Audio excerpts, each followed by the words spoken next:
তার বিশেষ নিবেদন কুয়াশার তৃতীয় পর্বে আপনাদের সকলকে স্বাগত জানাই। আজকে আপনাদের জন্য কনিষ্ক সাহার লেখা ময়রা। তাহলে শুরু হতে চলেছে আজকের গল্প। কলকাতার এমন কিছু গলি আছে যেগুলো মানচিত্রে থাকে অথচ মানুষের মনে থাকে না। অনির্বাণ সেন সেরকম একটা গলির মুখে দাঁড়িয়েছিল সেপ্টেম্বরের এক ভেজা বিকেলে। বড়বাজারের পেছন দিক থেকে যে রাস্তাটা বেরিয়ে গেছে তার থেকে আরও একটা রাস্তা, তার থেকে আরও একটা, এইভাবে 3বার বাঁক নেওয়ার পর গলিটা পাওয়া গেল। নাম পুরনো পুরসভার ফলক অনুযায়ী মধুসূদন লেন।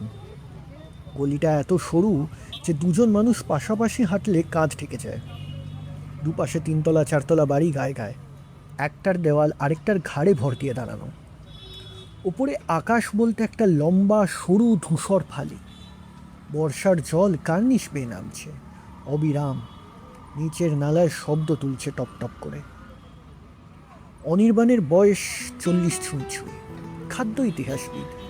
বছরে 2-3টে প্রবন্ধ আর একটা করে বাংলা ইংরেজি মেশানো বই, আর মাসে একবার কোনো নিউজ পোর্টালে কলাম। তার কলামের বিষয় সাধারণত একই ধরনের, কোনো একটা প্রিয় আদরের বাঙালির বুকে লালিত রান্নার গল্প নিয়ে সে হাজির হয়। তারপর ঠান্ডা মাথায় নথি দেখিয়ে তারিখ মিলিয়ে প্রমাণ করে দেয় যে গল্পটা মিথ্যে। রসগোল্লা নবীন ময়রার আবিষ্কার নয়, অন্তত সেই অর্থে নয় যে অর্থে লোকে বলে। সন্দেশ শব্দটার আদি মানে মিষ্টি ছিলই না, ছিল খবর। মোগলাই পরোটার সঙ্গে মোগলদের কোনো সম্পর্কই নেই। এইসব লিখে সে একটা ছোট্ট পাঠক গোষ্ঠী তৈরি করেছে। কমেন্ট বক্সে লোকে তাকে গালাগাল দেয়। অনির্বাণের এগুলোই ভালো লাগে। তার পকেটে এই মুহূর্তে যে চিঠিটা আছে সেটা এসেছে 10 দিন আগে। সরকারি ছাপ, উকিলের সই আর একটা নাম, মাধবচন্দ্র সেন। মাধব সেন তার বাবার খুড়তুতো দাদা। অনির্বাণ তাকে জীবনে 2বার দেখেছে বলে মনে পড়ে। একবার তার 6 বছর বয়সে, একবার তার মায়ের শ্রাদ্ধে, যখন তার বয়স 11। দ্বিতীয়বারের স্মৃতিটা অদ্ভুতভাবে ঝাপসা। একটা লম্বা রোগা লোক ধুতির খুঁট দিয়ে বারবার হাত মুছছে। লোকটা তার সামনে বসেছিল। কে নাও বাবা? আর একটা শালপাতার ঠোঙায় দিয়েছিল 2টো সাদা সন্দেশ। অনির্বাণের সেই সন্দেশ খাওয়ার কথা মনে নেই, কিন্তু মনে আছে যে সেই সন্ধেবেলায় সে অনেকক্ষণ কেঁদেছিল। তার কান্নাটা তার নিজের কাছেই আশ্চর্য লেগেছিল, কারণ মা মারা যাওয়ার পর সে আর কাঁদতে পারছিল না। উকিলের চিঠিতে লেখা ছিল মাধবচন্দ্র সেন গত হয়েছেন। উত্তরাধিকার সূত্রে মধুসূদন লেন 9B-তে অবস্থিত সেন মহাশয় মিষ্টান্ন ভাণ্ডার দোকান ও তার সংলগ্ন দ্বিতল বাসস্থান অনির্বাণ সেনের প্রাপ্য। অনির্বাণ প্রথমে ভেবেছিল বেচে দেবে, তারপর ভেবেছিল দেখাই যাক। একটা 200 বছরের পুরনো মিষ্টির দোকান, তার খাতাপত্র, তার হিসেব, একজন খাদ্য ইতিহাসবিদের কাছে ওটা সোনার খনি। 19 শতকের কলকাতার মিষ্টির ইতিহাস নিয়ে যে বইটা সে 10 বছর ধরে লিখছে করে লিখে উঠতে পারেনি, তার জন্য এর চেয়ে ভালো আর উপকরণ আর হয় না। সে একটা ব্যাগে 2 সপ্তাহের জামা কাপড়, ল্যাপটপ, নোট বই আর ক্যামেরা নিয়ে বেরিয়ে পড়ল। গলিতে ঢোকার মুখেই গন্ধটা তাকে ধরল। প্রথমে সেটা শুধু মিষ্টি, গরম চিনির ফুটন্ত রসের সেই ভারী ঘন গন্ধ, যেটা কোনো ময়রার দোকানের 50 হাত দূর থেকেই পাওয়া যায়। তারপর তার নিচে এলো এলাচ, তার নিচে পোড়া চিনি, সামান্য তেতো ধোয়া। এই পর্যন্ত সব স্বাভাবিক, কিন্তু তার নিচে সবচেয়ে গভীরে আরও একটা গন্ধ, ধাতব, তামার মতো। নাক থেকে রক্ত পড়লে ঠোঁটের ওপর যে স্বাদটা আসে। সে দাঁড়িয়ে পড়ল, নাক টানলো, আবার গন্ধটা আর নেই। সাজেশন, সে মনে মনে ভাবল। ভেজা ইট, শ্যাওলা, পুরনো পাইপ, আর মাথার মধ্যে এতক্ষণ ধরে পুরনো দোকান ভাবতে ভাবতে যা যা কল্পনা করেছি সেগুলো। দোকানটা গলির প্রায় শেষ মাথায়। কাঠের সাইনবোর্ড, তার ওপর একসময় সোনালি অক্ষরে লেখা ছিল কিছু, এখন শুধু আভাস, সেন মহাশয়ের মিষ্টান্ন ভাণ্ডার। আর তার নিচে ছোট করে স্থাপিত 1234 বঙ্গাব্দ। অনির্বাণ মনে মনে হিসাব করল, 1234 বঙ্গাব্দ মানে 1827 কি 1828 খ্রিস্টাব্দ।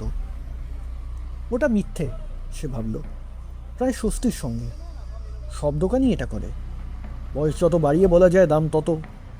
তার একটা গোটা প্রবন্ধ আছেই নিয়ে, বাঙালি মিষ্টান্ন প্রতিষ্ঠানের কল্পিত প্রাচীনত্ব।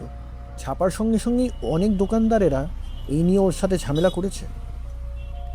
সে দরজা ঠেলে ঢুকলো। ভিতরটা তার প্রত্যাশার চেয়ে বড়। বাইরে থেকে দোকানটাকে দেখে মনে হয় একটা সরু খুপড়ি, কিন্তু ভিতরে ঢুকলে ঘরটা পিছন দিকে চলে গেছে অনেকটা। আর ছাদটা আশ্চর্য রকম উঁচু, অন্তত 15 ফুট।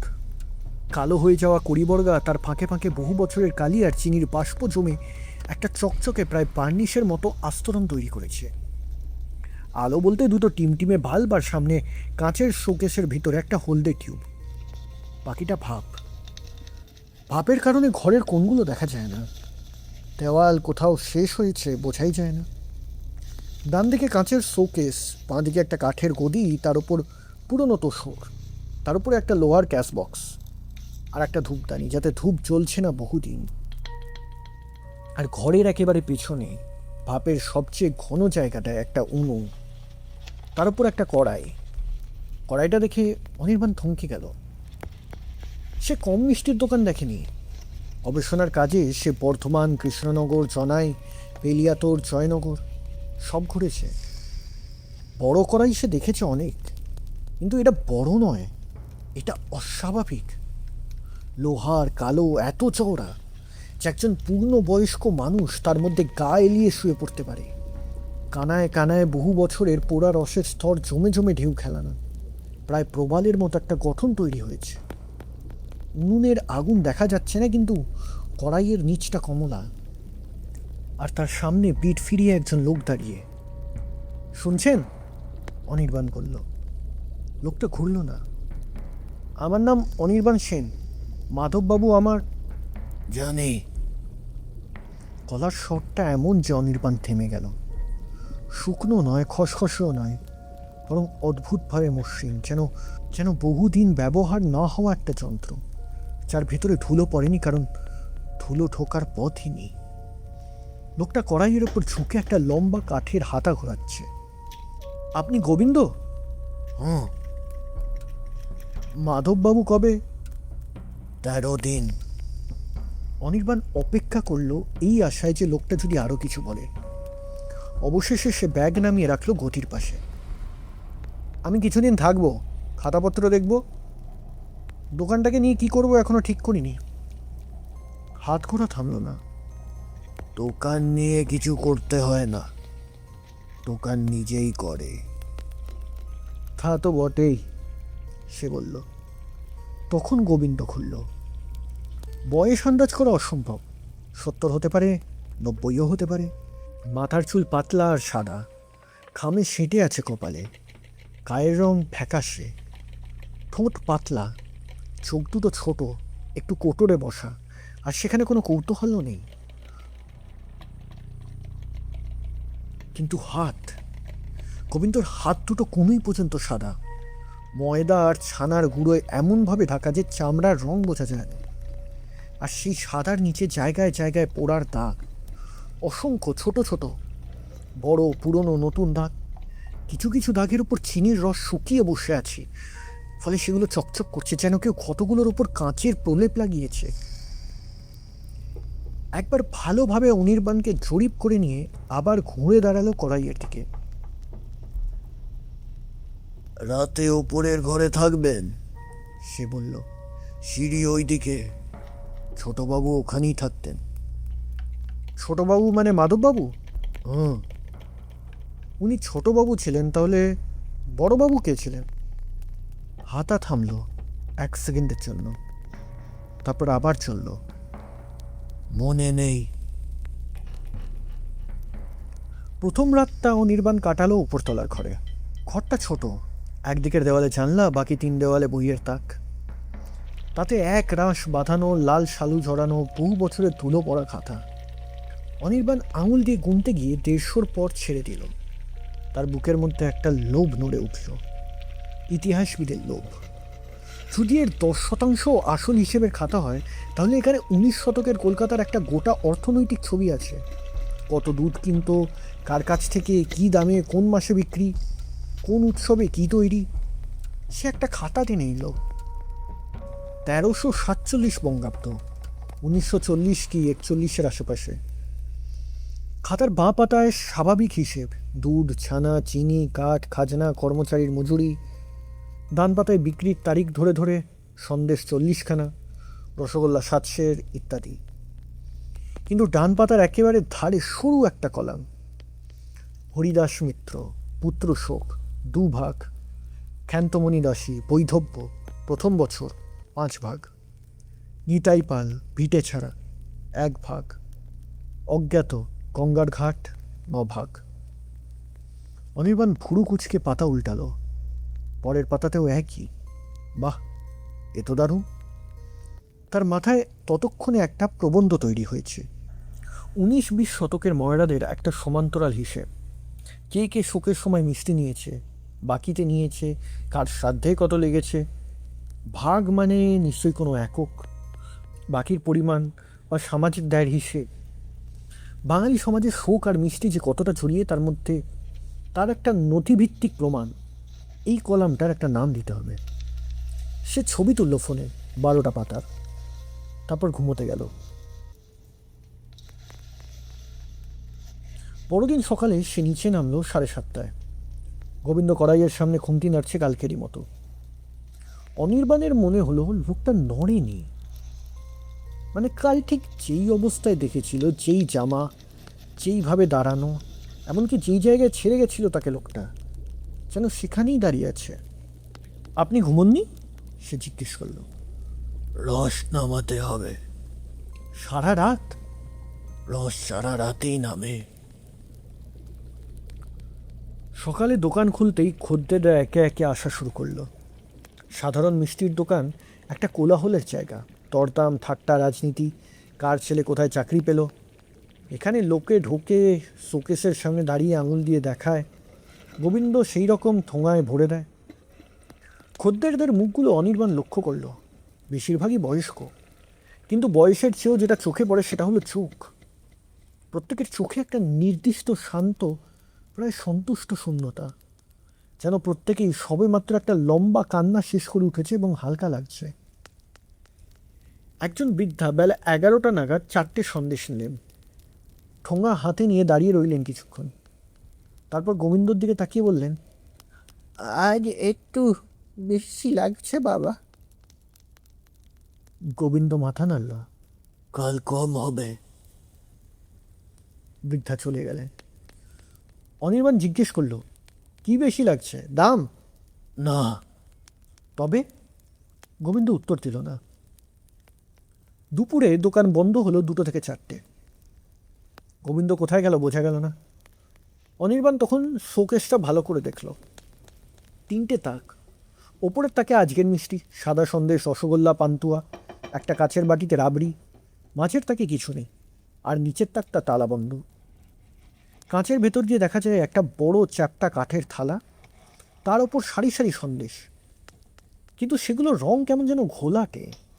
কয়েকটার গায়ে সবুজ নীলচে ছাতা পড়েছে, ছোট ছোট গোল দাগ, ফুলের মতো ছড়ানো। অনির্বাণ কাঁচে টোকা দিল। এগুলো কতদিনের? সে গোবিন্দকে জিজ্ঞেস করার জন্য অপেক্ষা করল। 4টে গোবিন্দ ফিরল। অনির্বাণ প্রশ্নটা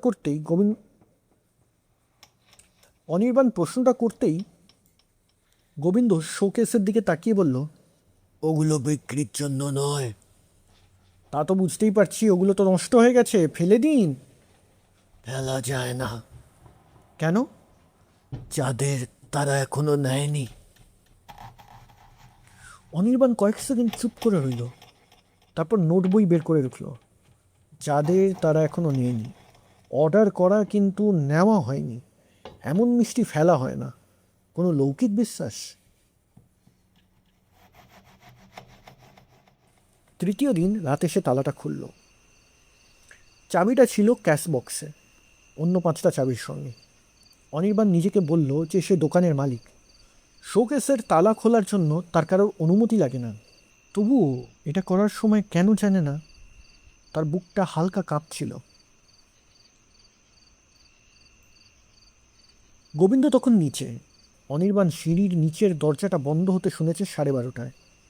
কাঁচের পাল্লা সরাতেই একটা উগ্র গন্ধ এসে নাকে লাগলো তার। এটা অনেকটা ধুলোর মতো। আলমারি খুললেই ঠাকুরদার পাঞ্জাবি থেকে যে গন্ধটা আসে ঠিক সেই রকম। সে একটা সন্দেশ তুলল। জিনিসটা হালকা, অস্বাভাবিক হালকা, যেন ভেতরটা ফাঁপা। গায়ে গায়ে ফাঙ্গাসের সবুজ দাগ, কিন্তু আঙুল দিলে সেটা ধুলোর মতো ঝরে পড়ল। নিচে অক্ষত সাদা। পরীক্ষা, সে নিজেকে বলল। স্রেফ পরীক্ষা। ছত্রাক পড়া ছানার মিষ্টি খেলে বড়জোর পেট খারাপ হবে। কিন্তু এটা সত্যি ছিল না। সত্যিটা হলো 3 দিন ধরে সেই তাকটার দিকে তাকাচ্ছে। সত্যিটা হলো গত রাতে সে স্বপ্নে এই তাকটাকে দেখেছে। সে কামড়ে দিল।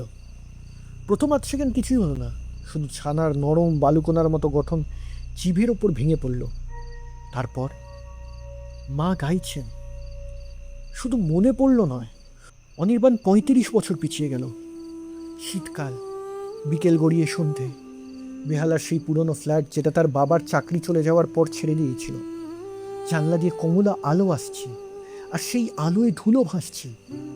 তার বয়স 5, তার গায়ে একটা লাল সোয়েটার যেটা গলার কাছে চুলকোয়। সে মায়ের কোলে শুয়ে আছে, আর মা তার চুলে বিলি কাটছেন এবং গুনগুন করছেন। মায়ের শাড়িতে সর্ষের তেল আর কর্পূরের গন্ধ। মায়ের বাঁ হাতের কোড়ে আঙুলের একটা কাটা দাগ মুঠিতে লেগেছিল। সেই দাগটা অনির্বাণ 35 বছরে ভুলে গিয়েছিল, এবং এখন সেটা তার চোখের সামনে স্পষ্ট, নিখুঁত, আঙুলের চামড়ার প্রতিটা ভাঁজ সমেত। মায়ের গলাটা সে ভুলে গিয়েছিল। বছরের পর বছর ধরে চেষ্টা করেছে মনে করতে। মৃত্যুর পর প্রথম দিকে সে কল্পনায় মায়ের গলা শুনত, তারপর সেটা ফিকে হলো। তারপর সে বুঝতে পারলো যে সে যেটা মনে করছে সেটা মায়ের গলা নয়, সেটা তার নিজের বানানো একটা আন্দাজ। এবং সেই বোঝাটাই ছিল দ্বিতীয় মৃত্যু। এখন গলাটা আছে, সম্পূর্ণ।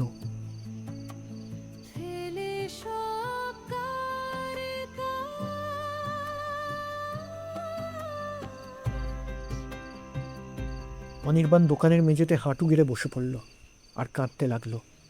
সেই ভয়ানক শব্দহীন বুক ছেঁড়া কান্না যেটা 11 বছর বয়সে আসেনি, 22 বছর বয়সে আসেনি, 40-এও আসেনি। কতক্ষণ সে জানে না। যখন সে চোখ খুলল, সে হাঁটু গেড়ে বসে আছে, আর তার মুঠোয় সন্দেশের বাকি অর্ধেকটা। সে আরেকটা কামড় লাগালো, এই আশায় যে আগের মুহূর্তটা হয়তো ফিরে আসবে। দ্বিতীয় কামড়ে কিচ্ছু এলো না, কিছুই না, শুধু বাসি ছানা, সামান্য টক, আর মুখের ভেতরে বালির মতো একটা অনুভূতি। জিনিসটা ফুরিয়ে গেছে। অনির্বাণ কাঁপা হাতে তাকের দিকে হাত বাড়ালো, আরেকটা সন্দেশ তুলল, তারপর থামলো। না, সে জিনিসটা নামিয়ে রেখে তালা বন্ধ করে ওপরে ফিরে গেল। সারা রাত জেগে বসে রইল, চোখ বন্ধ করে। বারবার সেই 30 সেকেন্ডটা মনে করার চেষ্টা করলো, এবং প্রতিবার সেটা আরেকটু ঝাপসা হয়ে গেল, যতক্ষণ না ভোরের দিকে তার হাতে শুধু পড়ে রইল একটা বাক্য, যেটা সে জানে সে শুনেছে, কিন্তু আর শুনতে পাচ্ছে না। সকালে সে নিচে নামল, গোবিন্দ কড়াইয়ের সামনে, সেই আগের দিনের মতোই। এবার শুধু বলল, ওটা আপনার ছিল না। অনির্বাণের শিরদাঁড়া বেয়ে বরফ নেমে গেল।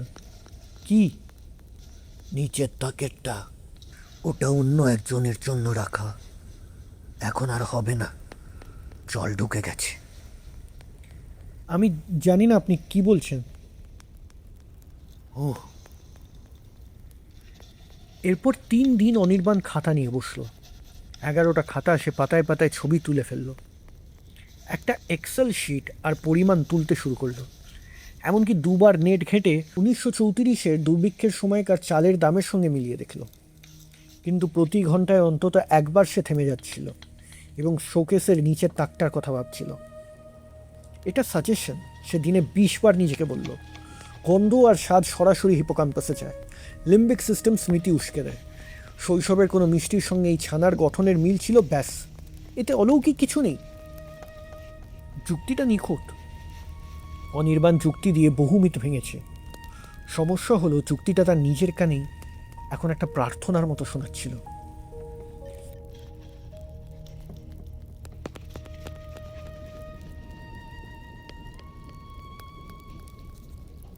পরের দিন সকালে সে দুধের গাড়ি আসতে দেখল 5:30টায়। ভ্যান রিক্সা, তার পেছনে 4টে বড় অ্যালুমিনিয়ামের ক্যান। একটা রোগা ছেলে গলির মুখে গাড়ি রেখে ক্যানগুলো গড়িয়ে গড়িয়ে দোকান পর্যন্ত আনলো। অনির্বাণ ওপরে জানলা দিয়ে দেখছিল। গোবিন্দ বেরিয়ে এসে একটা খাতায় সই করে ছেলেটাকে টাকা দিল। ছেলেটা কিছু একটা বলে চলে গেল। তারপর গোবিন্দ ক্যানগুলো ভেতরে নিয়ে গেল না, বরং সেগুলোকে দোকানের পেছনের দিকে একটা সরু উঠোনে নিয়ে গেল। অনির্বাণ যেটাকে এতদিন দেওয়াল ভেবেছিল, সেখানে একটা দরজা আছে, এবং একটা একটা করে ক্যানের ঢাকনা খুলে নালিতে উপুর করে দিল। 40 লিটার দুধ নর্দমায়। অনির্বাণ জানলা থেকে সরে গেল। তার মুখ শুকিয়ে গেছে। সকালে সে জিজ্ঞেস করলো যতটা সম্ভব নির্লিপ্ত গলায়, দুধটা ফেলে দিলেন কেন? গোবিন্দ নির্বিকারভাবে শুধু বলল, ওটা লাগে না। তাহলে নেন কেন? খাতায় লিখতে লাগে। কথাটা এতটাই ঠান্ডা যুক্তিপূর্ণ যে অনির্বাণ কয়েক সেকেন্ড কিছু বলতে পারল না। খাতায় লিখতে লাগে অর্থাৎ অর্থাৎ সরকারি হিসেব, লাইসেন্স, ট্রেড খাতায় একটা মিষ্টির দোকান দুধ কেনে, না কিনলে প্রশ্ন উঠবে। তাহলে ছানা হয় কি দিয়ে? গোবিন্দ কড়াইয়ের দিকে মাথা নাড়ল। রস দিয়ে। রস মানে চিনির রস? চিনির রস দিয়ে তো ছানা হয় না। চিনির রস না। তবে? গোবিন্দ প্রথমবার কাজ থামালো, হাতটা কড়াইয়ের কানায় ঠেকিয়ে রাখলো, তারপর ঘুরে অনির্বাণের দিকে সোজাসুজি তাকালো। তলার রস, সে বলল। ঐতিহ্যের নির্যাস। ঐতিহ্যের নির্যাস? অনির্বাণ পুনরাবৃত্তি করলো। তার গলায় ব্যঙ্গটা নিজের কানেই দুর্বল লাগলো। এটা কোনো উত্তর নয়। ও, আপনি রোজ নিচে যান তামার বালতি নিয়ে, ফিরে আসেন বালতি ভর্তি করে। ওতে কি থাকে? রস। কোথা থেকে আসে? গোবিন্দ আবার হাতা তুলল। নিচ থেকে। সেদিন দুপুরে সে পাড়ার লোকের সঙ্গে কথা বলার চেষ্টা করলো। এটা তার গবেষণার স্বাভাবিক পদ্ধতি, মৌখিক ইতিহাস। দোকান বন্ধ থাকার সময় সে গলিতে বেরিয়ে পড়ল এবং পাশের বাড়ির রকে বসা এক বৃদ্ধকে দেখে এগিয়ে গেল। লোকটির বয়স 80-র কম নয়। হাতে একটা লাঠি, কোলে একটা খবরের কাগজ। নমস্কার, আমি অনির্বাণ, মাধববাবুর। জানি জানি, বৃদ্ধ মাথা নাড়লেন। সেন মশাইয়ের ছেলে তো? আগে ভাইপো। ও, ওই হলো। অনির্বাণ পাশে বসলো। কাকাবাবু, আপনি কতদিন এই পাড়ায়? এই যে জন্ম থেকে। তাহলে তো দোকানটা আপনি ছোটবেলা থেকেই দেখছেন। সে দেখছি। গোবিন্দবাবুকেও? বৃদ্ধ মুখ তুললেন। তার চোখেও সেই শান্ত শূন্যতা যেটা অনির্বাণ দোকানের খদ্দেরদের চোখে দেখেছে। গোবিন্দ তো সব সময় আছে। সব সময় মানে? উনি তো 90-এর কাছাকাছি হবেন। আপনার ছোটবেলায় উনি কেমন করেছিলেন? ওই রকমই। অনির্বাণ হাসলো ধৈর্য ধরে। কাকাবাবু, 70 বছর আগে উনি ওরকম থাকতেই পারেন না, তখন ওর বয়স 20 হবে। বৃদ্ধ কিছুক্ষণ চুপ করে রইলেন, তারপর বললেন, তা হবে হয়তো। আর অনির্বাণ বুঝল লোকটি বিরোধ করছেন না, লোকটি মনেই করতে পারছেন না। প্রশ্নটা তার ভেতরে ঢুকছে এবং কোথাও একটা মসৃণ ঢালু জায়গায় গিয়ে পিছলে ফিরে আসছে। সে অন্যভাবে চেষ্টা করল। এ পাড়ায় খুন, যখন চুরি এসব হয়? কই না তো। ঝগড়া, পারিবারিক অশান্তি? তেমন তো কিছু শুনিনি।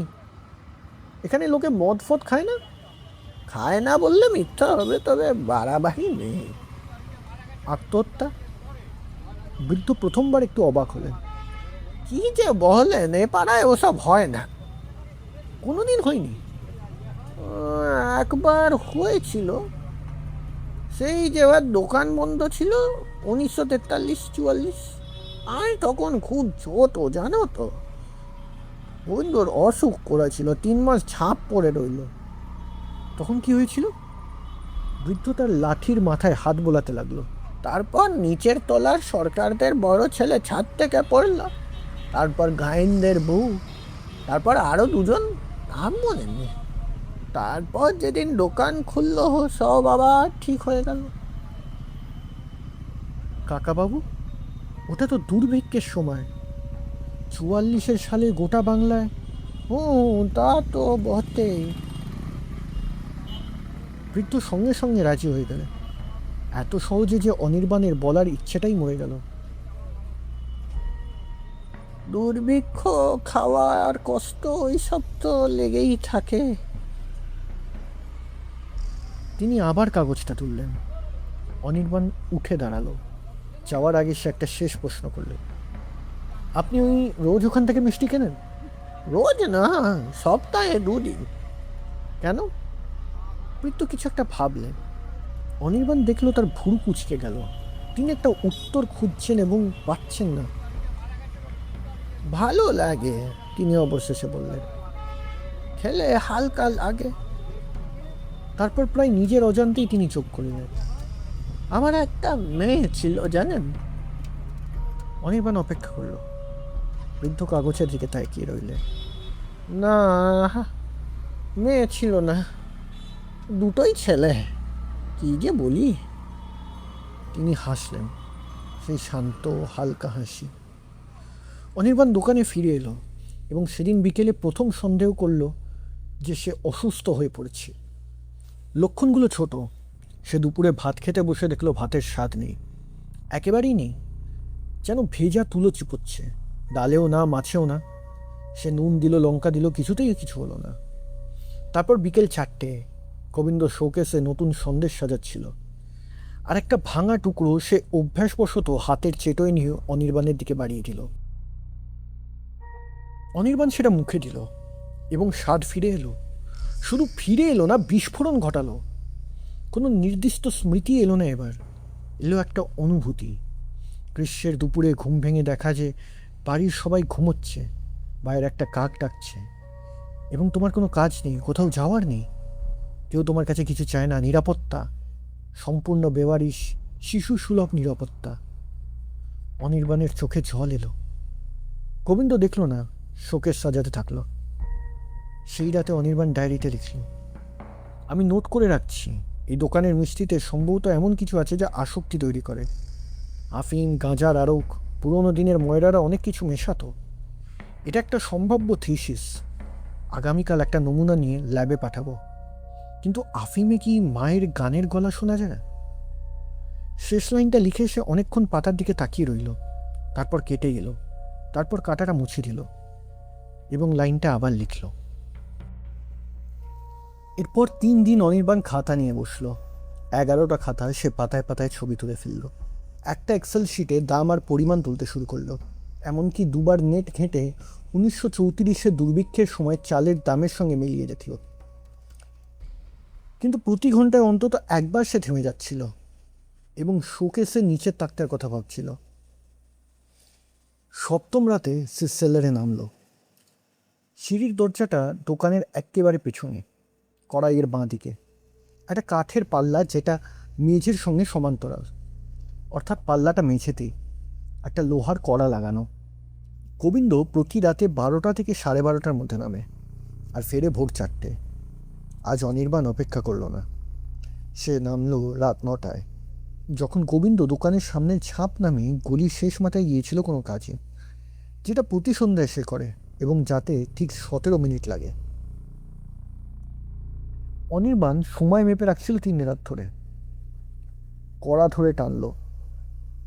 পাল্লাটা এত ভারী যে 2 হাতে পিঠ বেঁকিয়ে তুলতে হলো।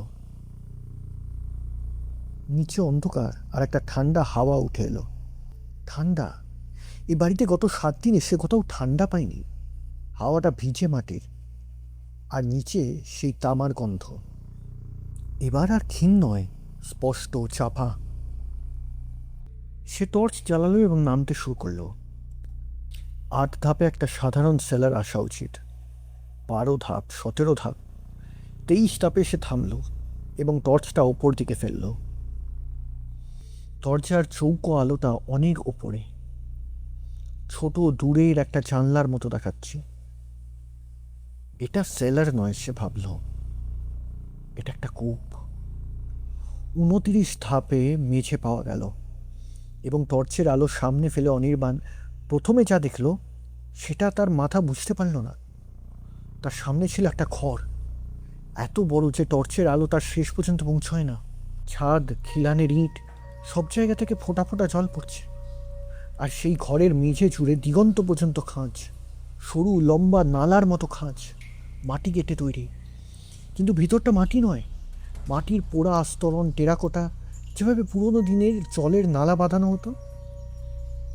প্রতিটা নালা প্রায় 1 ফুট চওড়া, 6-7 ইঞ্চি গভীর, এবং তারা একে অপরকে কাটছে, ছেদ করছে, শাখা ছড়াচ্ছে, একটা চালের মতো, একটা শিরা উপশিরার মানচিত্রের মতো। অনির্বাণ হাঁটু গেড়ে বসলো একটা নালার পাশে এবং টর্চ ধরল। নালার তলায় তরল, ঘন ফ্যাকাশে, দুধ নয়, দুধের চেয়ে ঘন, ধূসরের দিকে ঘেঁষা সাদা। আর তার উপরিতলে একেবারে স্থির নয়, খুব ধীরে, প্রায় অদৃশ্যভাবে বইছে কোনো একটা দিকে। সে ইতস্তত করতে করতে হাত বাড়ালো ছোঁয়ার জন্য। উষ্ণ। অনির্বাণ আঙুল তুলল। তরলটা সুতোর মতো ঝুলে রইল, তারপর ছিঁড়ে গিয়ে পড়ে গেল। সে টর্চ নিয়ে নালার ধারে ধারে হাঁটতে শুরু করলো স্রোতের উজানে। এবং এখানেই সে বুঝল ব্যাপারটা। তরলটার কোনো কুল বা চৌবাচ্চা থেকে আসছে না, সেটা আসছে দেওয়ালের মেঝের ফাটল থেকে। খিলানের ইটের ফাঁকে ফাঁকে সেটা চুঁয়ে চুঁয়ে বেরোচ্ছে, ধীরে ধীরে ফোঁটায় ফোঁটায়, এবং দেওয়াল বেয়ে নেমে নালায় পড়ছে। ছাদ থেকে যে ফোঁটাগুলো পড়ছিল সেগুলো জল নয়, সেগুলো এই জিনিসই। আর ঠিক তখনই তরলের ওপর সে একটা মুখ দেখল, তার নিজের। স্বাভাবিক, আলো ধরলে প্রতিফলন হয়, কিন্তু প্রতিফলনটা তার সঙ্গে মাথা নড়ল না। অনির্বাণ মাথা কাত করল। প্রতিফলনটা সোজা রইল এবং তার দিকেই তাকিয়ে রইল, এবং তার মুখে কোনো ভাব ছিল না। তারপর সেটা খুব ধীরে ধীরে ঘোলা হয়ে মিলিয়ে গেল, যেমন নিঃশ্বাসে কাঁচ ঘোলা হয়ে। অনির্বাণ পিছিয়ে এলো দুপা। টর্চের আলো কাঁপছে, কারণ হাত কাঁপছে। আর তখন ঘরের অনেক ভিতরে, অন্ধকারের মধ্যে, একটা শব্দ হলো, খুব ছোট, ভিজে, যেন কেউ এক হাত নরম মাটি চাপড়াল। তারপর আবার একটু কাছে। একটা অজানা ভয় যেন গ্রাস করে নিল অনির্বাণকে। এই অন্ধকার পাতাল ঘরে ওকে ছাড়াও আরও কেউ আছে এখানে। সে তৎক্ষণাৎ দৌড় লাগালো। সিঁড়ি খুঁজে পেতে তার 8 মিনিট মতো লাগলো। পাল্লা ঠেলে বেরিয়ে এসে সেটা আছড়ে বন্ধ করলো, এবং তারপর হাঁটু গেড়ে বসে হাঁপাতে লাগলো দোকানের মেঝেতে। তার ঘড়িতে 9:17। 17 মিনিট। দরজা খুলে ঢুকলো গোবিন্দ। অনির্বাণ তখনও দোকানের মেঝেতে বসে হাঁপাচ্ছে। তার জামা ভেজা, কপালে একটা ফ্যাকাশে দাগ শুকিয়ে চকচক করছে। গোবিন্দ কিছু বলল না। সে গদির ওপর নিজের গামছাটা রাখলো, তারপর কড়াইয়ের কাছে গেল, হাতা তুললো এবং ঘোরাতে শুরু করলো। কিছুক্ষণ পরে পিঠ ফিরিয়ে এসে বলল, কপাল মুছে নিন, ওটা শুকিয়ে গেলে চামড়া টানবে। 10ম দিনে অনির্বাণ আবিষ্কার করলো সে অভিকের পদবী মনে করতে পারছে না। অভিক তার সবচেয়ে পুরনো বন্ধু, ক্লাস 6 থেকে। 22 বছর বয়সে যখন অনির্বাণের বাবা মারা যান, অভিক 3 সপ্তাহ তার ঘরে ছিল। অভিক, অভিক, সে জোরে জোরে চেষ্টা করলো, ঘরের মধ্যে পায়চারি করতে করতে। অভিক ব্যানার্জি না অভিক চ্যাটার্জি নাকি। শেষ পর্যন্ত সে ফোন খুঁজে বার করলো ব্যাগের তলা থেকে। চার্জ নেই। চার্জারটা খুঁজতে গিয়ে সে দেখলো সেটা আছে, প্লাগে গোঁজা, কিন্তু প্লাগ পয়েন্টটা কাজ করছে না। সে গোবিন্দকে ডেকে পাঠালো। গোবিন্দ বলল, ওদিকের লাইনটা কাটা। কবে থেকে? অনেক দিন। তাহলে আলো জ্বলে কি করে? গোবিন্দ কোনো উত্তর দিল না। সেদিন বিকেলে অনির্বাণ প্রথমবার দোকান থেকে বেরোনোর সত্যিকারের চেষ্টা করলো। নিজেকে বলল, গলির মুখ পর্যন্ত চায়ের দোকান থাকলে 1 কাপ চা বাস। সে দরজা খুললো এবং বাইরের বাতাসে পা রাখলো, আর সঙ্গে সঙ্গে তার শরীর জুড়ে একটা ব্যথা ছড়িয়ে পড়ল, যেন তার প্রতিটা হাড় থেকে কেউ খুব ধীরে ধীরে কিছু টেনে বার করছে। আর সেই সঙ্গে একটা তীব্র অসহ্য খিদে। সে 4 পা হাঁটল। 5ম পায়ে তার হাঁটু ভেঙে গেল, এবং সে দেওয়ালে হাত রেখে নিজেকে সামলালো এবং কাঁপতে কাঁপতে ফিরে এলো দোকানে। দরজা বন্ধ হওয়া মাত্র ভাব তাকে জড়িয়ে ধরল, এবং ব্যথাটা চলে গেল, এবং তার এত আরাম লাগলো যে তার কান্না পেয়ে গেল। গোবিন্দ অন্যদিকে হাতা ঘোরাচ্ছিল। প্রথম দিকে কম হয়, সে বলল, পরে পারে। তারপর আর হয় না। আমাকে আমাকে কি খাওয়ানো হচ্ছে? অনির্বাণ ফিসফিস করল। যা সবাই খায়। এটা উত্তর নয়, সে চিৎকার করে উঠল এবং নিজের গলার আওয়াজেই সে চমকে উঠল, কারণ সেটা তার নিজের গলার আওয়াজ বলে মনেই হলো না। গোবিন্দ হাতা থামালো। তারপর সে অনির্বাণের দিকে ফিরে, আর প্রথমবার তার মুখে এমন কিছু ছিল যেটাকে দয়া বলা যায়। আপনি ইতিহাস পড়েন? সে বলল। তাহলে বলুন, ময়রা কি? ময়রা মানে যে মিষ্টি বানায়। মিষ্টি কেন বানানো হয়? অনির্বাণ থতমত খেল। কারণ লোকে খেতে চায়, তাই মিষ্টি ভালো লাগে খেতে। কখন খায়? যখন খুশি হয়, উৎসবে। না। গোবিন্দ মাথা নাড়ল। কখন খায়?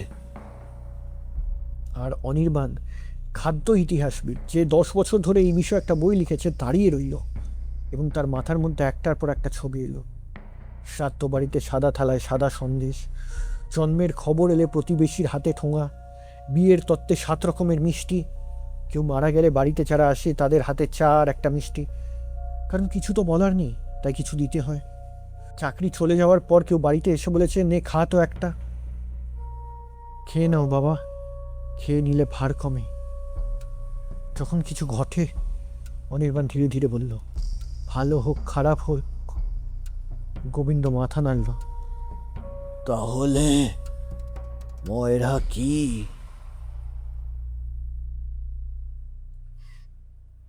সেই রাতে অনির্বাণ আবার খাতাগুলোয় ফুলল, কিন্তু এবার অন্যভাবে। সে 1347 খুলল না, সে সবচেয়ে নিচের তাক থেকে সবচেয়ে পুরনোটা টেনে বের করল। মলার চামড়া, ভিতরের কাগজ হাতে লেখা কালিতে, বাংলা হরফ কিন্তু পুরনো ধাঁচের। জয়ের লেজ লম্বা, রয়ের মাথা গোল।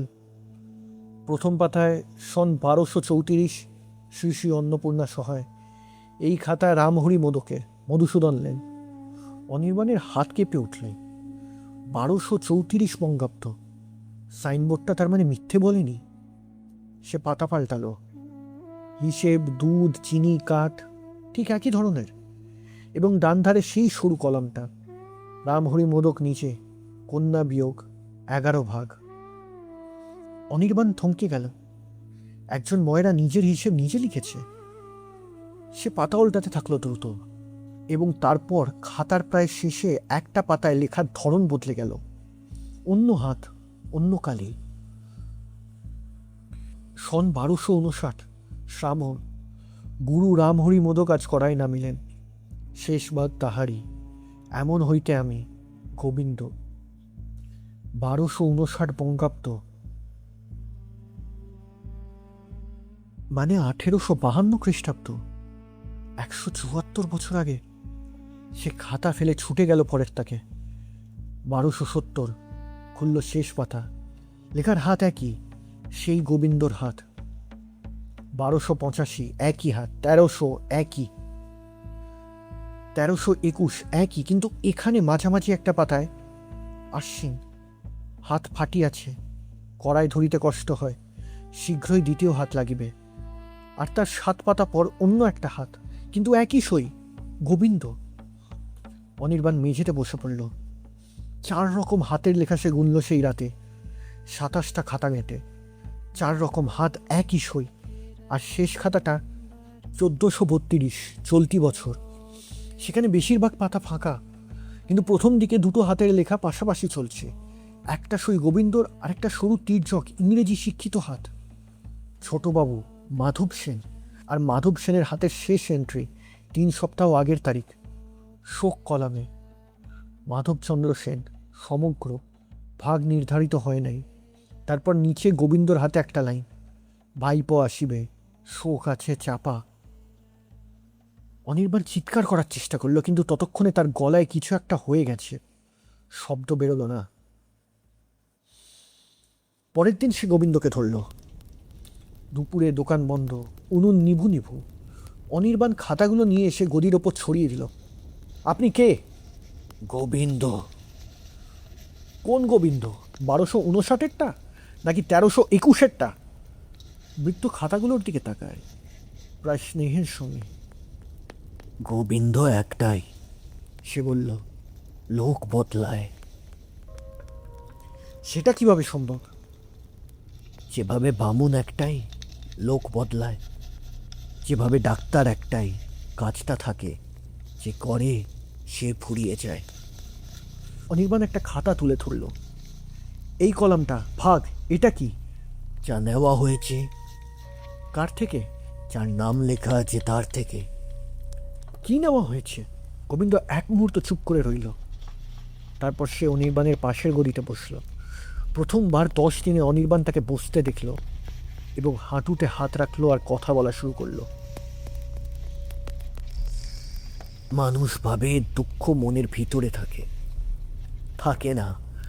মন ছোট জিনিস, অত জায়গা নেই। দুঃখ পড়ে যায় মাটিতে। যেখানে মানুষ বহুদিন ধরে থাকে সেখানকার মাটি ভারী হয়।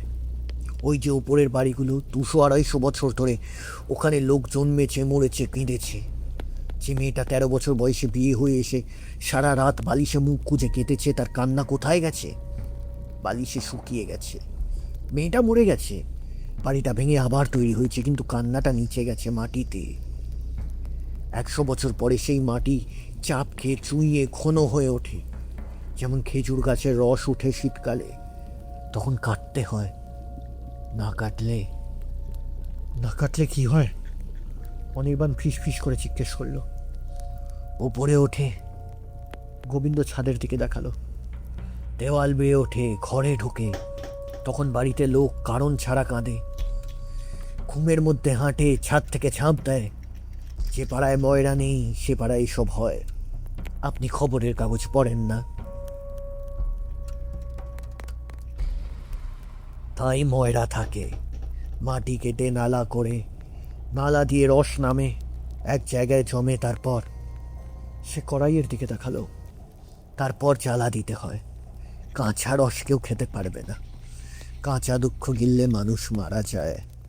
চাল দিয়ে ঘন করতে হয়। তেতোটা উপরে ভেসে ওঠে, ছেঁকে ফেলা হয়। যা থাকে তা মিষ্টি। তারপর ছানা কেটে চিনি মিশিয়ে ছাঁচে ফেলে দিলে লোকে আবার খেতে পারে। নিজেই নিজের দুঃখ খায়, কিন্তু রান্না করা হজম সহজে হয়। ঘর নিস্তব্ধ। এটা পাগলামি। ও, আপনি যা বলছেন তার কোনো প্রমাণ নেই। গোবিন্দ তার দিকে তাকালো। সেদিন রাতে আপনি কার গলা শুনেছিলেন? অনির্বাণ উত্তর দিল না। আপনার মা মারা যাওয়ার পর আপনি কাঁদতে পারেননি 13 দিন। তারপর শ্রাদ্ধের দিন ছোটবাবু আপনাকে 2টো সন্দেশ দিয়েছিলেন। সন্ধেবেলায় আপনি কেঁদেছিলেন, মনে পড়ে? অনির্বাণের সারা গা ঠান্ডা হয়ে গেল। ওটা আপনি কিভাবে? খাতায় লেখা আছে। আপনি নিজেই তো ছবি তুলেছেন।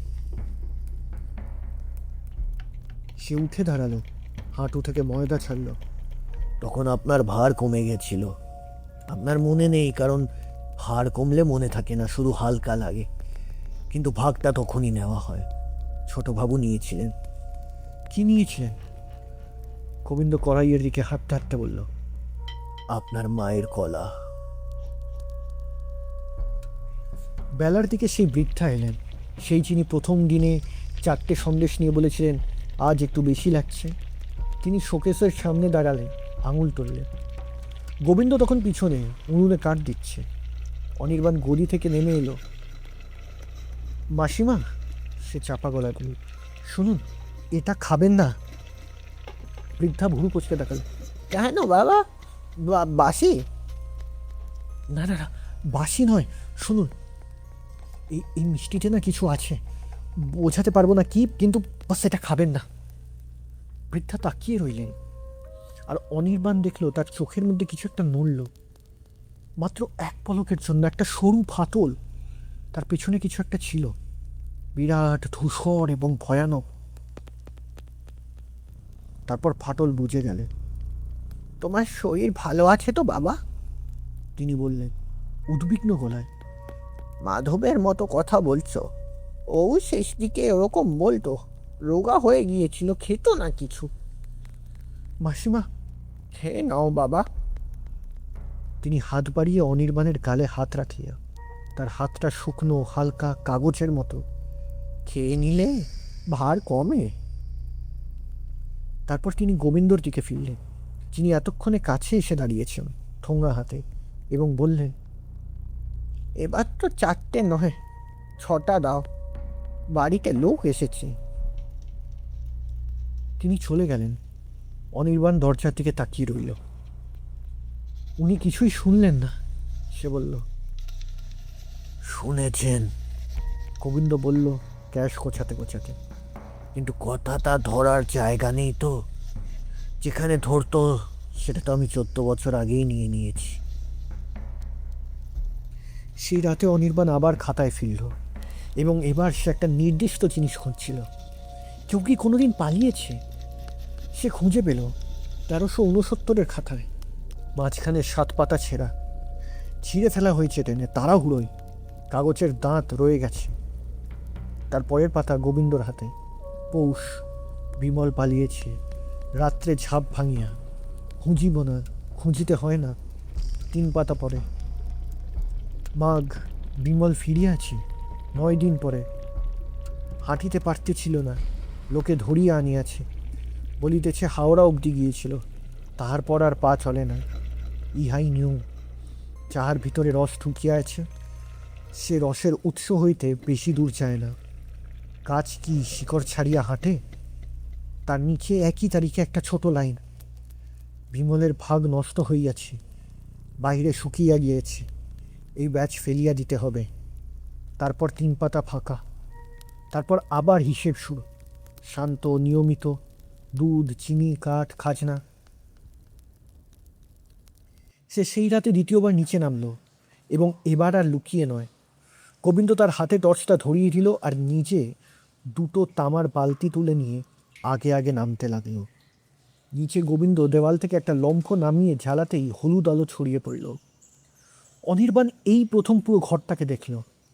সেটা তার আন্দাজের চেয়েও বড়। নালার জাল চলে গেছে অন্ধকারে বহু দূর, আর জায়গায় জায়গায় নালাগুলো একসঙ্গে মিশে গোল বাঁধানো কুণ্ড তৈরি করেছে। 14টা। অনির্বাণ গুনল, প্রতিটা 3 হাত চওড়া, কানায় কানায় ভরা। কুণ্ডগুলোর উপরিতল স্থির, আর দেওয়ালে, চারিদিকের দেওয়ালে খাঁজ কাটা থাক, মেঝে থেকে ছাদ পর্যন্ত। আর সেই তাকে সারি সারি মাটির হাঁড়ি, ছোট বড় মাঝারি, প্রত্যেকটার মুখ কাপড় দিয়ে বাঁধা, আর প্রত্যেকটার গায়ে সাদা খড়ি দিয়ে লেখা। অনির্বাণ কাছে গেল। বিমলা ঘোষ শ্বশুর বাড়ি, শীত নিরুপম বসু ভাই, নদী অজ্ঞাত বালক, কুকুর সরস্বতী, সেলাই মেশিন, কিস্তি। শব্দগুলোর কোনো মানে হয় না। কুকুর, কোনো একটা ছেলে, কোনো একটা কুকুর, কোনো একটা দিন যেদিন কুকুরটা আর ফেরেনি। ছেলেটা এখন হয়তো 80 বছরের বৃদ্ধ, অথবা অথবা মৃত। সে হাঁটতে হাঁটতে পড়তে লাগলো। লম্ফের আলো তার সঙ্গে সঙ্গে চললে, এবং হাড়ির সংখ্যাগুলো শেষ হচ্ছে না। তারপর সে থামল একটা তাকে। এক মানুষ সমান উচ্চতায় 4টে হাঁড়ি পাশাপাশি। খড়ির লেখা এখানে অন্যগুলোর তুলনায় বেশি স্পষ্ট। অনির্বাণ সেন, মা, গান। অনির্বাণ সেন, বাবা, চাকরি যাওয়ার দিন, দুপুর। অনির্বাণ সেন, বেহালার ঘর, শীতের আলো। অনির্বাণ সেন, 11 বছর 13 দিন। সে প্রথম হাঁড়িটার দিকে হাত বাড়ালো। ছবেন না, গোবিন্দ বলল পিছন থেকে, চুলে ফিরে যাবে, ফিরে গেলে ব্যথা লাগবে। অনির্বাণের হাত থেমে গেল 2 আঙুল দূরে। এগুলো আমার? ও আপনি এগুলো নিয়েছেন আমার থেকে? না, আপনি দিয়েছেন 10 দিন ধরে, প্রতিবার যখন খেয়েছেন। আমি জানতাম না। কেউ জানে না। গোবিন্দ কুণ্ডের ধারে হাঁটু গেড়ে বসে বালতি ডোবালো। উপরে যারা আসে তারাও জানে না, জানলে খেত না। মানে কি বলছেন, একটু খুলে বলবেন? দুঃখ নিলে জায়গা খালি হয়, খালি জায়গায় মিষ্টি ভরে নেওয়া হয়, লোকে হালকা হয়ে যায়। দোকান থেকে বেরিয়ে বলে, বাহ, আজকের সন্দেশটা কি ভালো। আর ততক্ষণে ভিতরে যে জিনিসটা তাকে চিবিয়ে খাচ্ছিল সেটা ওই ঘরে, ওই হাঁড়িতে। আশা করি বুঝছেন কি বলতে চাইছি। অনির্বাণ তাকের দিকে তাকিয়ে রইল।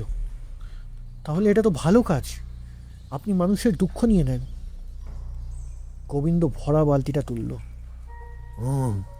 বাইরের থেকে দেখলে তাই মনে হয়। কেন আপনার মনে হয় না?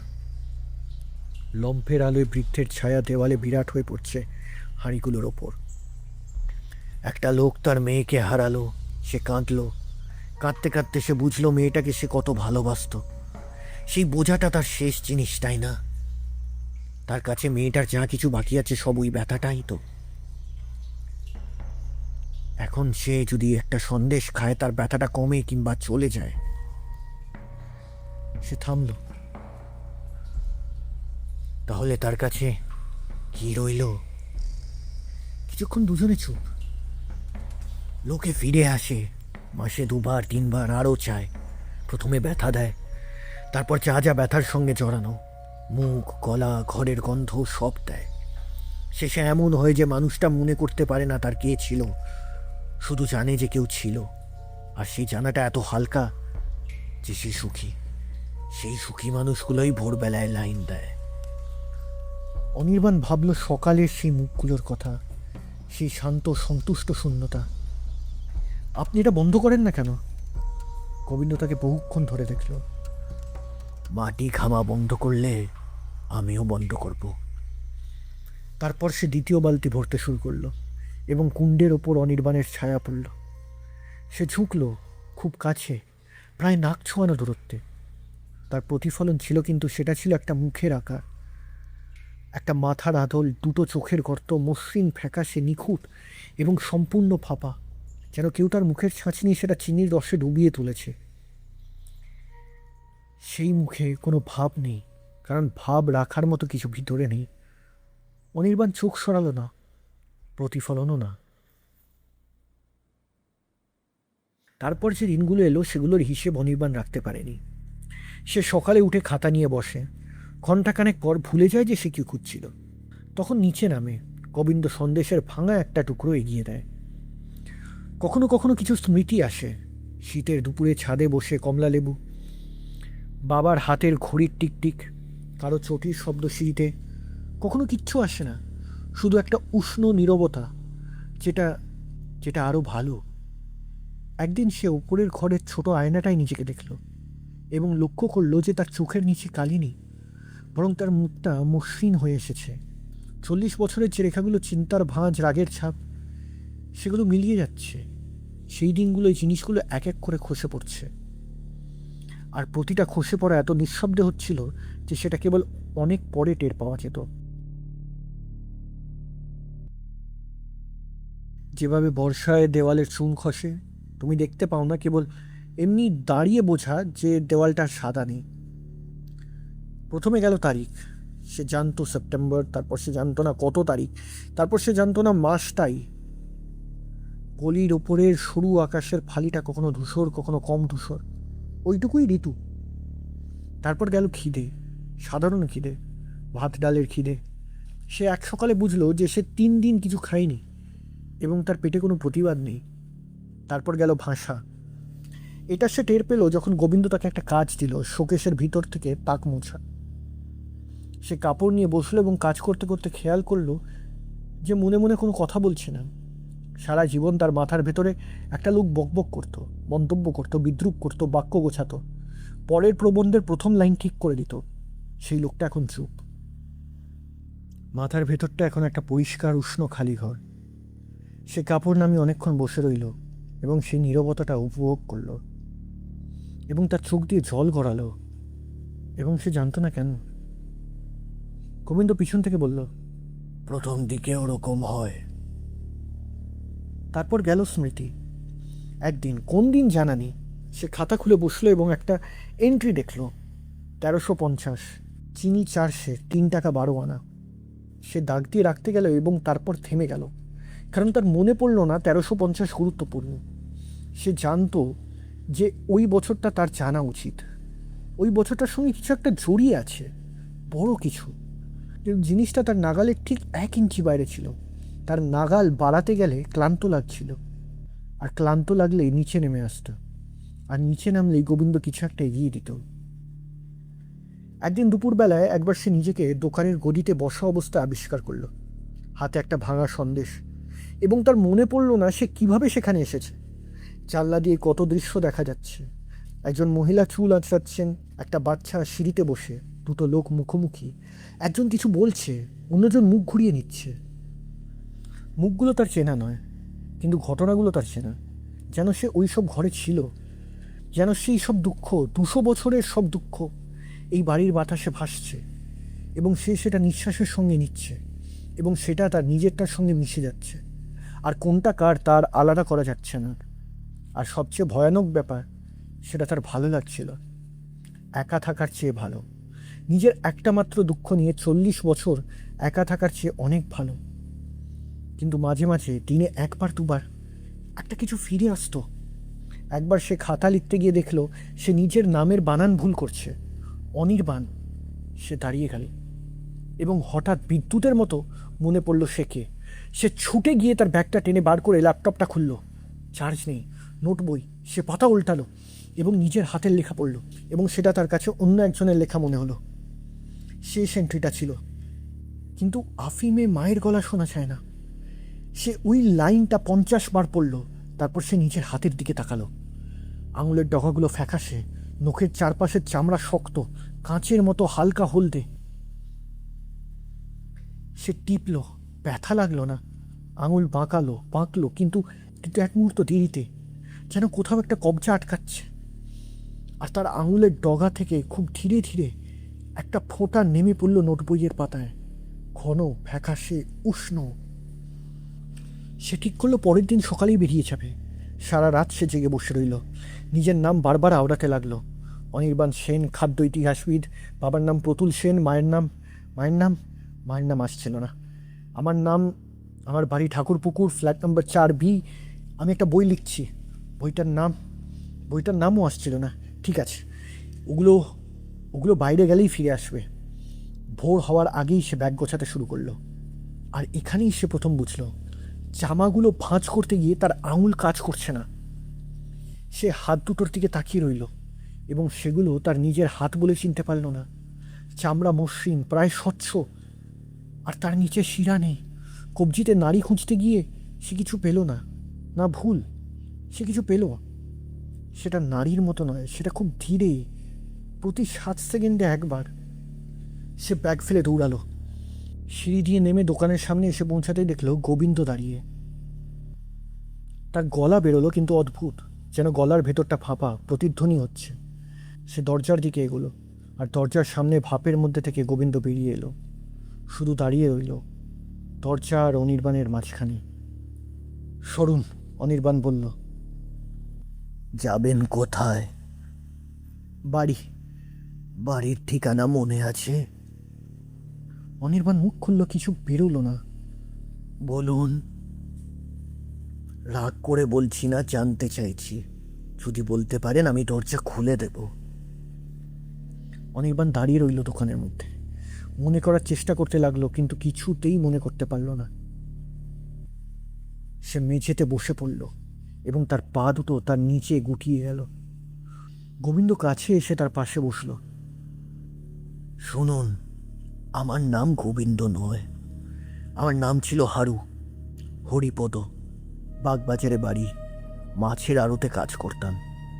68 বছর বয়সে আমার বউ আর ছেলে একই সপ্তাহে গেল কলেরায়। আমি এই দোকানে এসেছিলাম শ্রাদ্ধের মিষ্টির বায়না দিতে। তখনকার গোবিন্দ আমাকে একটা সন্দেশ দিয়েছিলেন। অনির্বাণ কথা বলতে পারল না, শুধু তাকিয়ে রইল। 27 দিন লেগেছিল। আপনার লাগলো 19। আপনার ভার কম ছিল না। আপনি পড়াশোনা করা লোক, দুঃখটাকে যুক্তি দিয়ে বেঁধে রেখেছিলেন। কিন্তু বাঁধা দুঃখ ঘন হয়, শুকনো গুড়ের মতো, চাল দিলে বেশি রস। আপনি এতদিন, আপনার মনে আছে বউয়ের মুখ, ছেলের মুখ? দীর্ঘ নীরবতা। না, 30 বছর আগে ওটাও দিয়ে দিয়েছি, রাখতে পারিনি। একজন মহিলা এসেছিলেন, ছেলে হারানোর শোকে খুব কান্নাকাটি করছিলেন। আমার হাতে ঠিক ওরকম একটা ভাগ ছিল, দিয়ে দিলাম, উনি ভালো হয়ে গেলেন। সে হাসলো প্রথমবার, এবং সেই হাসিটা অনির্বাণ কোনোদিন ভুলবে না, কারণ প্রথমবার মনে হলো মানুষটা মন থেকে হাসল। এখন আর কিছু মনে নেই, শুধু কাজটা মনে আছে। এই জন্য লোক লাগে। আমি প্রায় ফুরিয়ে এসেছি। ছোটবাবু আমার পরে নেওয়ার কথা ছিল, কিন্তু ছোটবাবু ভয় পেয়ে গেলেন, আর ভয় পেলে দেরি হয়ে যায়, আর দেরি হলে শরীর আগে যায়। তাই ছোটবাবু গেলেন, এখন আপনি। অনির্বাণ মেঝেতে বসে থেকে জানলার দিকে তাকালো। জানলার ছোট শিক দেওয়া, কিন্তু শিকগুলো পুরনো আর শিক আলগা। সে হামাগুড়ি দিয়ে এগুলো। হারু বাধা দিল না। শিকটা ধরে সে টানলো, আর তারপর সে যখন জোর দিল তখন সেটা বেঁকে গেল। শিক নয়, তার আঙুল, 3টে আঙুল পিছন দিকে বেঁকে গেল। কিন্তু কিন্তু কোনো অনুভূতি হলো না অনির্বাণের। সে সেগুলোর দিকে তাকিয়ে রইল, তারপর অন্য হাত দিয়ে ধরে সেগুলো সোজা করলো একে একে। এখন আর হয় না। শক্ত জিনিস ধরতে গেলেই এরকম হবে। নরম জিনিস ধরুন, ছানা, ময়দা, ছাঁচ। আমি চাই না। কেউ চায় না।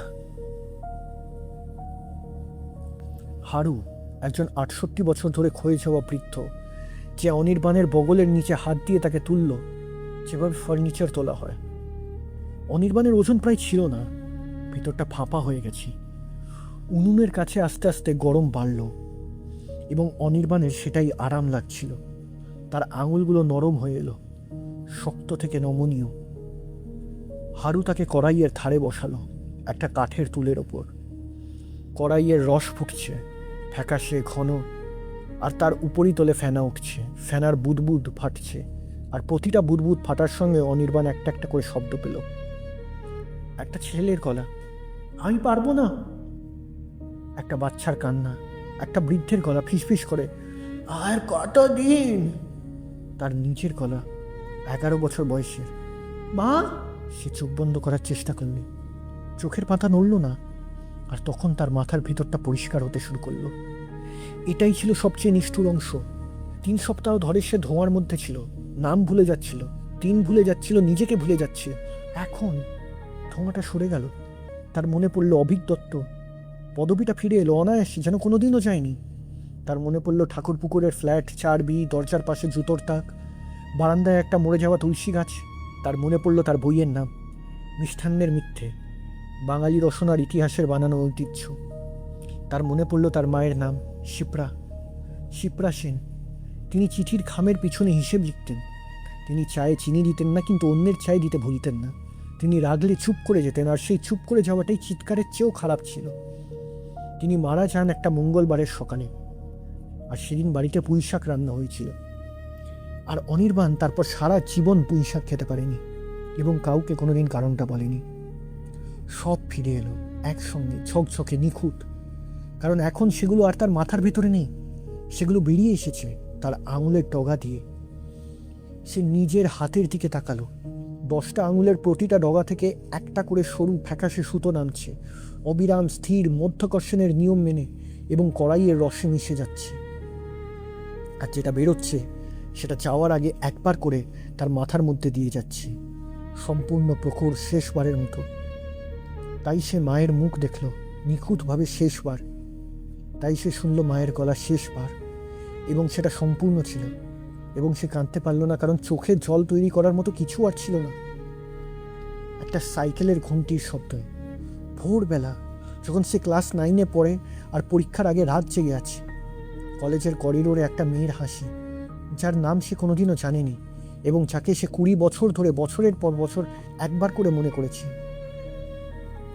গ্রীষ্মে সন্ধেবেলা রাস্তায় জল ছেটালে যে গন্ধ ওঠে, তার প্রথম বইয়ের প্রথম কপিটা হাতে পাওয়ার মুহূর্ত, ছাপার কালির গন্ধ, মলাটের ঠান্ডা, আর বুকের ভেতর সেই বোকা উত্তাম লজ্জাজনক আনন্দ। সেই আনন্দটা সুতো হয়ে নেমে গেল কড়াইয়ে, এবং রসের গায়ে একটা সোনালি আভা তৈরি হলো এবং মিলিয়ে গেল। আর তারপর এলো সবচেয়ে অদ্ভুত অংশটা, যেটার জন্য সে তৈরি ছিল না। তার রাগ চলে গেল। 40 বছরের রাগ, বাবার প্রতি, ঈশ্বরের প্রতি যাকে সে বিশ্বাস করে না, নিজের প্রতি, সেই ডাক্তারের প্রতি যিনি বলেছিলেন আর 2 মাস আগে এলে হতো।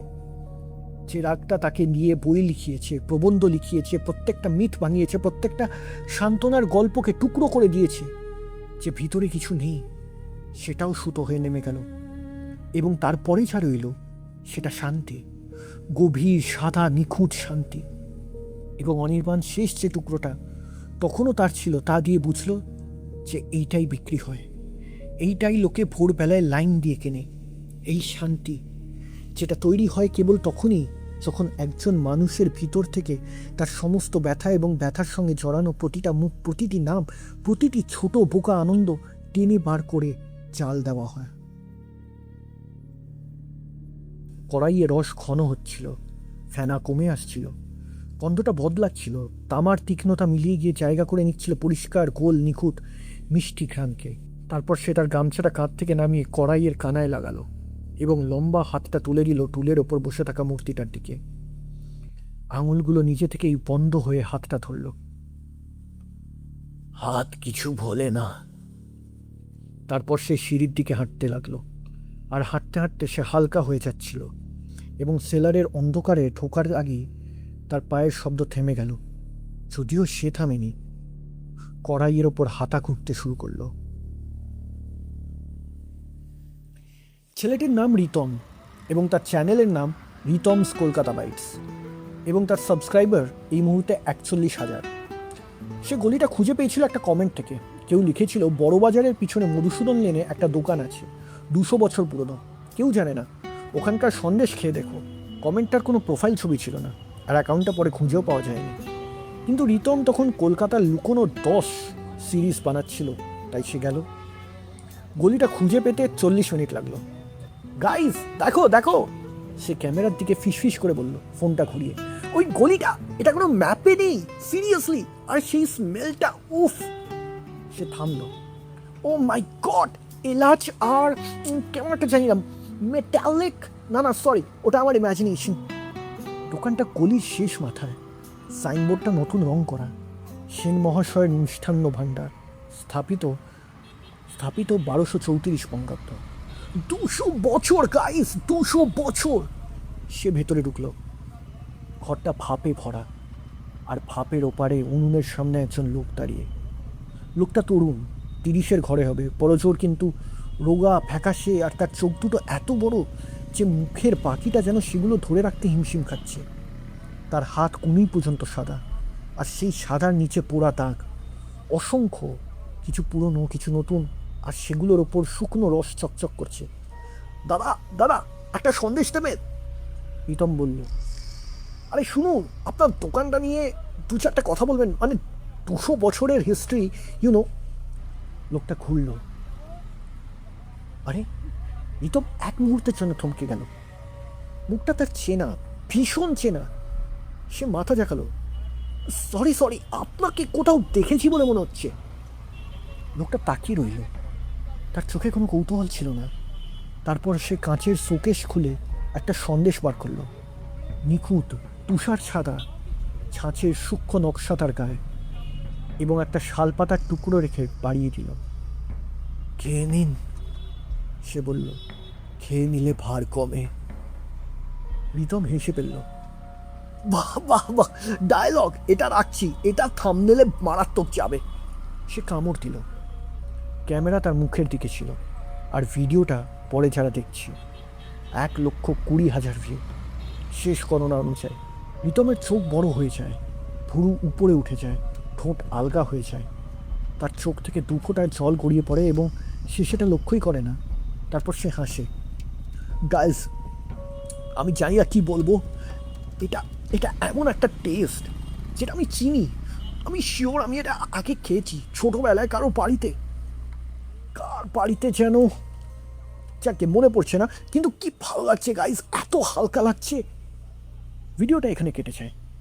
শেষ ফ্রেম, প্রীতমের কাঁধের ওপর দিয়ে ভাপের মধ্যে দোকানের পিছনটা একটু দেখা যায়, একটা বিশাল লোহার কড়াই, তার ওপর ঝুঁকে থাকা একটা কাঠের হাতা, যেটা ধীরে ধীরে ঘুরছে, আর দেওয়ালের গায়ে নিচু একটা তাকের ওপর একটা নতুন মাটির হাঁড়ি, মুখে কাপড় বাঁধা, আর গায়ে খড়ি দিয়ে টাটকা সদ্য অক্ষরে লেখা, রিতম, মামাবাড়ি, গরমের ছুটি।